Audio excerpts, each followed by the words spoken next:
Fala galerinha, tudo bem com vocês? A gente vai ter mais uma aula de química hoje. O tema agora é sobre substâncias e misturas, tá legal? Então vamos começar a diferenciar os materiais de acordo com as suas propriedades. Antes de mais nada, vamos lembrar que algumas coisinhas, tá? Primeiro, tudo que existe no planeta é matéria. E de acordo com o conceito, matéria é tudo aquilo que tem massa e volume. Sendo a massa uma propriedade, né, que representa a quantidade de matéria e o volume que representa o espaço que esse material ocupa, tá? Então, se um material ele tem uma certa massa e ocupa um espaço tem um certo volume, então ele tem, né, ele pode ser classificado como matéria. E é importante, você já tem que saber isso de trás para frente, inclusive, como lembrar, né, como converter essas unidades de medida. Né, quilogramas para gramas, para tonelada, metro cúbico para litro, para milímetro, para mililitro. Tem que saber converter isso tudo, hein, gente? Então, se alguém esqueceu, vão rever essa parte. A gente também chama de corpo um grupo de matéria que não tem utilidade. Né? Então, se eu tenho, por exemplo, um pouco de sal num copo com líquido, mas se esse sal não se dissolveu, ele não tem uso ali, né, nessa mistura. Então, ele passa a ser chamado de corpo de fundo. Tá? Então, é um corpo que está no fundo do material, dessa mistura. Não tem função. Como se eu pegasse, por exemplo, uma árvore e cortasse ela.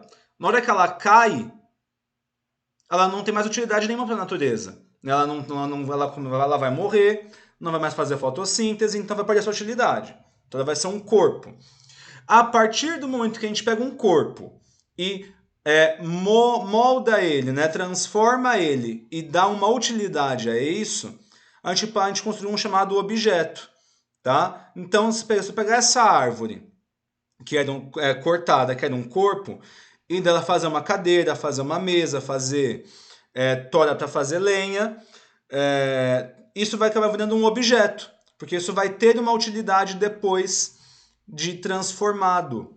Tá? Então, tudo é matéria, só que aquela que não tem utilidade é um corpo, e quando esse corpo é transformado e ganha uma função, ele passa a ser chamado de objeto. Tá? Então, esses conceitos básicos a gente já viu em momentos anteriores. A gente vai estudar hoje os tipos de matéria que existem. O primeiro deles são as substâncias puras, tá? O que a gente chama de substância pura? Um material que tem propriedades químicas e físicas constantes, muito específicas, que não mudam, que não tem variação. Então, se você falar da água, por exemplo, a água tem um ponto de fusão específico que vale 0 graus Celsius, um ponto de ebulição específico que vale 100 graus Celsius ao nível do mar, né, um atm de pressão, tem uma densidade específica que vale 1 grama por centímetro cúbico, e assim por diante. Tá? Então, para uma substância pura, essas propriedades elas são constantes, são típicas, são específicas. Tá legal? Então, a gente tem aqui nessas imagens, por exemplo, representação de uma água pura, que eu acabei de falar com vocês, e de uma latinha de alumínio puro, com seu ponto de fusão, ebulição e densidade também específicos. Tá legal? Importante, numa substância pura, todas essas propriedades são específicas, não tem variação, e o conjunto das moléculas ele é uniforme. Por quê? Moléculas da mesma substância são idênticas. Vocês devem saber que a molécula de água tem fórmula H2O. Isso quer dizer que na água você tem 2 átomos de hidrogênio e 1 de oxigênio, que é o que está representado na figurinha ali do copo de água. Tem uma bolinha vermelha e 2 bolinhas cinzas, juntas, presas umas às outras. Isso é a molécula de água. A bolinha vermelha é o oxigênio que tem, um único átomo, e as bolinhas cinzas são os 2 átomos de hidrogênio. Então, toda molécula de água tem que ser idêntica a outra molécula de água. Tá? Cada substância pura em si tem uma molécula de um formato, uma composição também muito específica. Tá legal? E a gente vai separar essas substâncias puras em 2 grupos, as simples e as compostas. Vamos diferenciá-las aqui. Para as simples, elas vão ter somente um elemento químico na sua composição. Tá? Um só. Na composta, elas vão ter pelo menos 2 elementos diferentes. Pode ter 3, pode ter 4, pode ter 5, mas no mínimo tem que ser 2, tá? Esses elementos, eles têm, obviamente, seus símbolos químicos, que a gente consulta numa tabela periódica. Tabela periódica, vocês vão aprender sobre ela mais pra frente, tá? Mas vocês já podem começar a se habituar a consultá-la. Então, aqui tem para vocês um exemplo de como que a gente enxerga esses símbolos químicos dos elementos na tabela, tá? Então, quando a gente fala no elemento químico, eles têm sempre um símbolo específico. O símbolo é uma abreviação do nome dele. Essa abreviação ela tem uma ou duas letrinhas derivadas do latim, tá? Que é a língua, né? Que era a língua, o idioma de âmbito global na época que isso foi instituído, tá? Então aqui, por exemplo, tem aqui 6 elementos químicos: o carbono, o cálcio, o cobalto, o cloro, o cádmio e o cobre. Todos eles começam com a letra C, né? Então, um deles, obviamente, vai ter só o C maiúsculo, tá? Que é o que representa o início da sua abreviação. Só que se eu colocar só uma letrinha por símbolo, eu confundiria. Seria Czão para todo mundo, né? Então, para a gente poder diferenciar um elemento do outro, adiciona-se uma segunda letra. E essa segunda letra, ela deve ser minúscula, tá? Segunda letra não é maiúscula, ela é minúscula. A única letra maiúscula é a primeira, tá? Então, carbono vem do latim carbo, tem o símbolo C.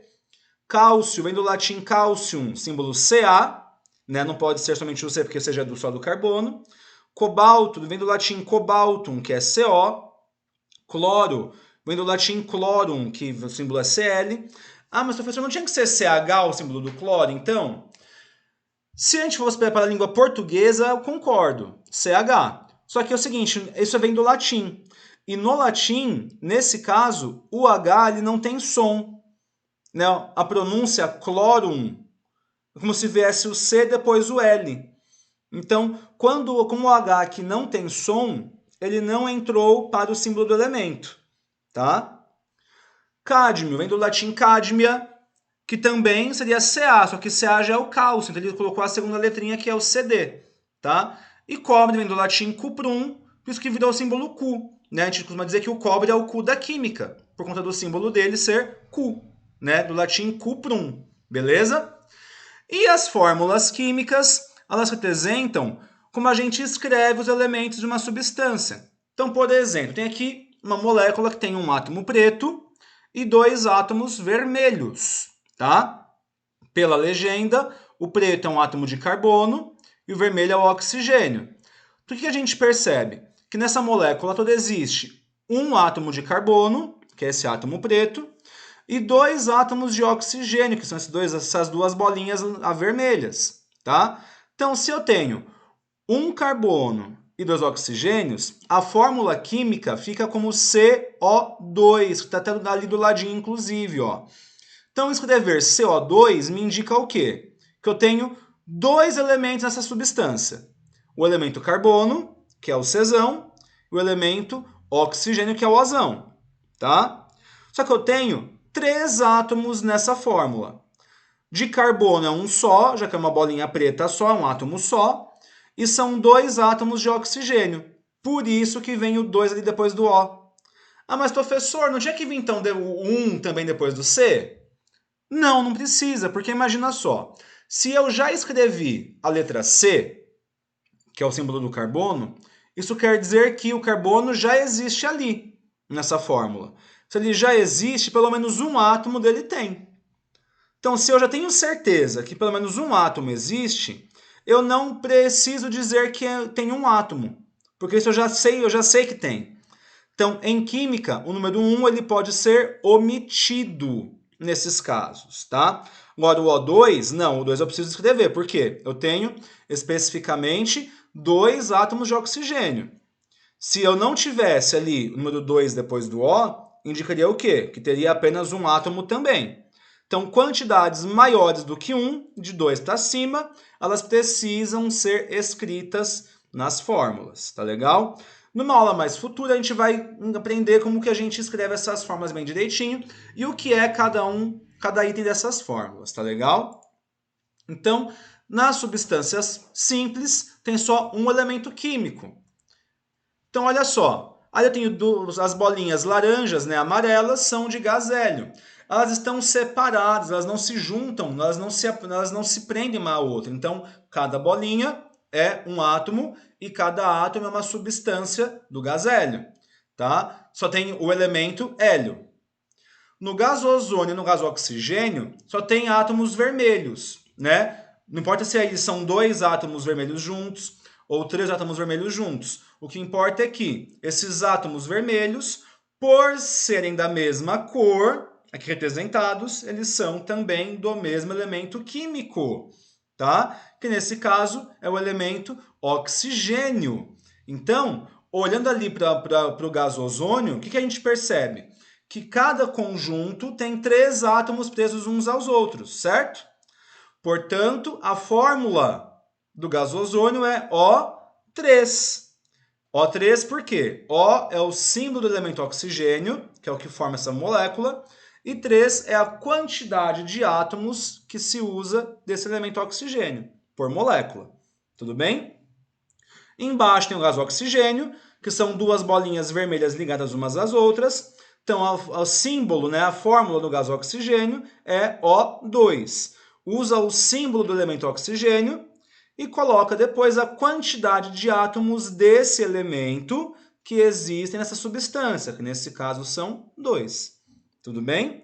Então, para a substância simples, ela pode ter 1 átomo, 2 átomos, 3 átomos, 4 átomos, 8 átomos, 20 átomos, não importa a quantidade de átomos. Se for o mesmo elemento químico, se os átomos forem idênticos entre si, ela é uma substância simples, tá? Na substância composta, tem que ter pelo menos 2 elementos. Então, a gente vai ver, no mínimo, 2 átomos diferentes. Ali no gás cianídrico, a gente vê o átomo cinza pequenininho, vê o átomo preto e vê o átomo azul, né? Essas bolinhas de cores diferentes e tamanhos diferentes representam, obviamente, elementos diferentes. Então, a bolinha pequena e cinza é um elemento específico, que é o hidrogênio, que é diferente da bolinha grande e preta, que é o elemento carbono, que é diferente da bolinha azul e grande, que é o elemento nitrogênio, tá? Na molécula do lado, tem ali a molécula de água, com uma bolinha vermelha, que é o oxigênio, e 2 de hidrogênio. Então, no mínimo, 2 elementos químicos diferentes estão presentes nas substâncias compostas. Tá legal? Eu preciso que vocês entendam essa diferença. Se tiver mais de um elemento químico, ou seja, mais de uma letrinha maiúscula diferente, né? Ali no gás cianídrico tem o Hzão, o Czão e o Nzão. Quer dizer que a gente tem elementos químicos diferentes, substância pura composta. Se eu tiver só uma letra maiúscula, só o O, por exemplo, eu tenho um único elemento. É uma substância pura simples. Tudo bem? Partindo disso, né, essas substâncias elas podem estar misturadas, tá? Então, aquilo que a gente chama de mistura, na verdade, é um sistema no qual existem, no mínimo, 2 substâncias diferentes, ou seja, 2 moléculas diferentes ocupando o mesmo espaço, tá? Olha ali a imagem. Então, ela destaca ali 2 pontos, a água do mar e o ar atmosférico. No ar atmosférico, a gente já vê ali 2 moléculas diferentes. A molécula que tem 2 átomos vermelhos, que ele eu atribuí como O2, né, ou como fórmula O2, 2 átomos do elemento oxigênio, e as moléculas com 2 átomos azuis, que eu atribuí como N2, né? Fórmula N2 quer dizer que tem 2 átomos do elemento nitrogênio. A presença dessas 2 substâncias diferentes, essas moléculas diferentes, no mesmo lugar, configura uma mistura. Então, quimicamente falando, mistura é a presença de 2 ou mais substâncias diferentes no mesmo lugar, ok? Na água do mar tem a mesma coisa. A água do mar é uma água salgada, obviamente, então lá além de ter água, tem os materiais que vieram do sal. Olha ali na legendinha. A bolinha verde representa o Cl-, que é uma partícula de carga elétrica negativa, né, que veio do sal. A bolinha roxa simboliza o Na+, que é uma outra partícula elétrica que também veio do sal. Então, como o sal está dissolvido na água do mar, nesse mar tem moléculas de água e tem as partículas elétricas que vieram do sal. Tudo isso junto no mesmo lugar, que é o oceano, que é o mar. Então, essa água dos oceanos também é uma mistura, porque nela tem moléculas de água, então tem moléculas da substância água, e tem partículas da substância sal. Né? São as partículas positivas, que é o Na+, e as partículas negativas, que são o Cl-. Tá legal? Então, para essas misturas, para essa existência de duas ou mais substâncias no mesmo lugar, isso faz com que as propriedades dessas misturas variem, sofram variação. A gente já viu na aula passada, né, lá de diagramas de estado físico, que quando uma mistura ela muda de estado físico, o ponto de fusão, o ponto de ebulição, eles variam.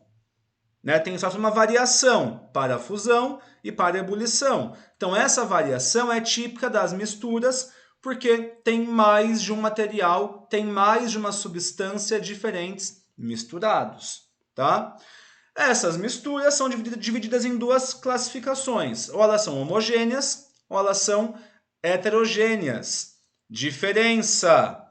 Na homogênea, a gente tem um único aspecto visível. Isso quer dizer que se eu olhar para essa mistura, para mim, visualmente falando, vai parecer tudo a mesma coisa. Como se tivesse uma coisa só. Tá? Então, esse aspecto visível é a chamada fase. Beleza? E na heterogênea, a gente tem, no mínimo, dois aspectos visíveis, duas ou mais fases. Então, se eu olhar para essa mistura heterogênea, eu vou conseguir enxergar lá, no mínimo, duas coisas diferentes. Né? Então, por exemplo, aqui, a gente vê nessa figura que se eu jogar groselha nesse copo de água, ele vai adquirir uma coloração vermelha. A gente sabe que lá tem água misturada à groselha. Tem uma mistura. Só que o aspecto visual disso é um único líquido vermelho. Apenas isso. Então, tudo que eu enxergo parece uma coisa só. Então, é uma fase. Típico de misturas homogêneas. Nas heterogêneas, a gente consegue identificar fases diferentes. Nessa primeira figura aí, eu vejo que tem, nesse recipiente, a primeira fase é a areia, está no fundo do recipiente. A segunda fase pode ser água. E a terceira fase pode ser o óleo. Tá? Então, visualmente falando, eu consigo diferenciar cada uma das fases. Então, se numa mistura eu consigo olhar para ela e enxergar aquilo que está diferente, ela é uma mistura heterogênea. Tá? E isso é importante, tem que ser até o microscópio. Quando a gente fala no sangue, né, uma gotinha de sangue, ela parece um líquido vermelho homogêneo, porque a gente não consegue enxergar nada além de um líquido vermelho. Só que, colocado no microscópio, esse sangue, a gente consegue enxergar várias coisas. A gente consegue enxergar o líquido presente nele, consegue enxergar as hemácias, os glóbulos brancos, os glóbulos vermelhos, consegue enxergar as plaquetas. Então, no microscópio, a gente consegue diferenciar cada um dos itens dessa mistura. Então, ela também é heterogênea. Ela só vai ser homogênea se mesmo ao microscópio não for possível diferenciar fases nessa mistura. Tá legal? Então quer dizer que tudo que é heterogêneo, tudo que tiver fase é mistura. Até a página 2, tá, galera? Imagina o seguinte, eu tenho um copo com água líquida e gelo boiando. Se eu enxergo nesse momento a água e o gelo, visualmente falando, eu vejo duas coisas diferentes.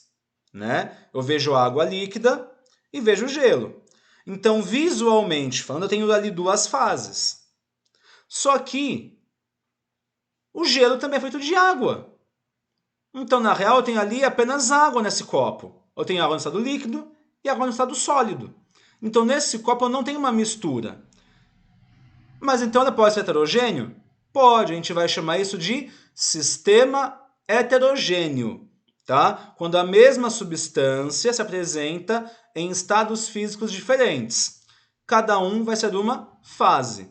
Tá? Então, se por acaso aparecer uma questão para vocês, alguma situação assim, no qual você tem um recipiente com uma única substância, mas com estados físicos diferentes, ali você vai ter um sistema com uma substância pura, porém um sistema heterogêneo. Tá legal? Mas o que para a gente importa hoje é classificar as misturas em homogêneas ou heterogêneas, tá? Alguns exemplos. Para homogêneas a gente tem ali 3 imagens, né? O botijão de gás, ele obviamente é uma mistura de gases. E, importante, toda mistura gasosa sempre é homogênea. Por quê? Porque o gás, ele não é, para nós, ele é invisível, né? Não é possível percebê-lo visualmente, né? Exceto quando formam-se bolhas, né? Mas isso é uma outra história, tá? Mas assim, um gás ele é visualmente invisível. Então, qualquer mistura gasosa sempre vai ser homogênea. No botijão de gás, você tem ali 2 gases principais, né? Principalmente 2 gases, o butano e o propano, tá? A aliança ali de metal, né, de ouro, quem olhar ali de pertinho vai ver que ela tem um 18K gravado. É uma aliança de 18 quilates. Tá? O quilate em si é uma unidade que a gente usa para medir a pureza do ouro. O ouro puro, o material feito de 100% de ouro, ele vale 24 quilates. Tudo que for abaixo de 24 quilates é ouro não puro, é ouro misturado a um outro material. Nessa aliança, por exemplo, que é de 18 quilates, ela pode ter ali ouro misturado com cobre, com prata, com níquel, com algum outro metal. Só que o aspecto é só de um material dourado. A gente não enxerga o material que está misturado ali, né? A gente não enxerga a prata, não enxerga o níquel que foi misturado ao ouro. Como a gente não enxerga isso, a gente diz que isso também é uma mistura homogênea. Nesse caso específico, é uma liga metálica. A gente vai ver sobre isso mais pra frente, tá? A água mineral também é uma mistura homogênea. Pô, então quando eu compro água, eu não tomo água pura? Não, água pura não te faz bem nem mal. Na verdade, a água mineral e a água de coco, elas precisam conter alguns nutrientes dissolvidos nela que nos permitam absorver e regular o nosso metabolismo. É que a gente não enxerga eles estão muito bem dissolvidos. Então eles estão numa mistura homogênea, mas eles existem ali. Na dúvida, pega esse material e olha o rótulo deles. Você vai ver lá no rótulo, proteínas, carboidratos, papapá, todos os nutrientes que eles podem ter dissolvidos ali. Tá? Sais minerais, principalmente. Tudo bem? Então, nas homogêneas tem esses exemplos. Nas heterogêneas, a gente vai falar aqui de algumas coisinhas, tá? Primeiro, a primeira imagem ali é de um pedaço de granito, tá? Esse granito é uma rocha metamórfica, como vocês devem saber já das aulas de geografia. Ele é composto de 3 materiais especiais: quartzo, mica e feldspato. Cada um com uma cor. Um é branco, outro é cinza, outro é preto. Tá? Visualmente falando, a gente consegue diferenciar os pontinhos mais brancos dos pontinhos mais escuros daquilo que é material cinza. Então, visualmente falando, um pedaço de granito ele tem como diferenciar cada item pelas suas cores. Então, o granito em si é um exemplo de uma mistura heterogênea com 3 componentes: a mica, o quartzo e o feldspato. Tá? Na foto ao lado, tem ali uns grãozinhos de areia, né? Se a gente olhar de longe, a areia parece uma coisa só. Mas de pertinho assim, a gente vê que ela é bem diferente uns dos outros. Então, a areia também contém rochas diferentes, portanto, ela também é uma mistura heterogênea. E ali embaixo, o leite, né? Ele pode parecer homogêneo a olho nu, só que no microscópio a gente enxerga a gordurinha do leite, a nata, né? Do leite. Então, nesse caso, ele também é uma mistura heterogênea ao microscópio, beleza? Então, esses aqui é para a gente poder citar alguns exemplos importantes para vocês, certo?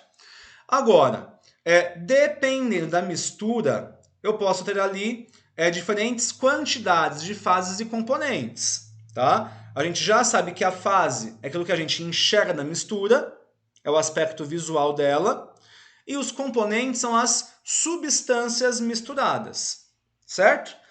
Então aqui a gente tem 4 exemplos para vocês. Desses 4 exemplos, desses 4 tubos, é óbvio que separá-los em homogêneos e heterogêneos fica fácil, porque o homogêneo tem um único aspecto, o heterogêneo tem 2 ou mais. Então, nesse momento, a gente vai já separar o quê?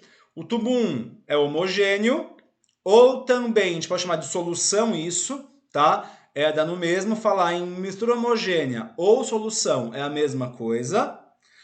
E os outros 3 são misturas heterogêneas, porque a gente enxerga coisas diferentes, né? No segundo tubo a gente vê água e o sal que não dissolveu. No terceiro a gente enxerga o óleo, a água e o sal que não dissolveu.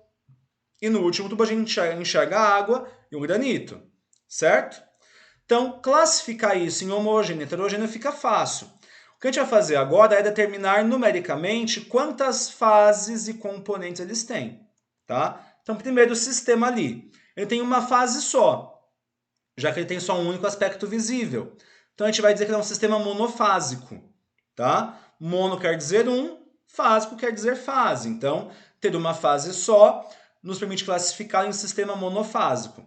Ele tem 2 componentes, ele tem 2 substâncias misturadas, a água e o sal. Tá? Então, a contagem de componentes é pela contagem de substâncias presentes no sistema, nessa mistura. A contagem das fases é a contagem de quantos aspectos visuais diferentes a gente pode identificar. Tá?